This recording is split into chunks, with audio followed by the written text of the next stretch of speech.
Sige po, diretso. Dito po kayo. Ayan. Ayan.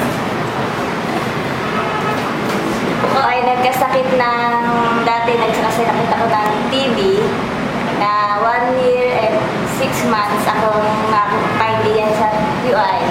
Ayun, gumaling na ako, nagkaroon pa ako ng laki. Pwede na ako, kaya lang, madali daw ako mahawahan ng sipon.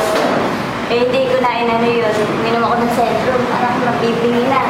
Sabi ko, yung mister ko, ano nga, yung Baghdadi, driver nila, anak namin si Baghdadi.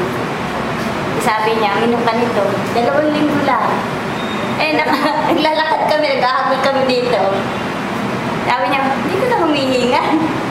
Yung parang lumakas sa katawan ko, tsaka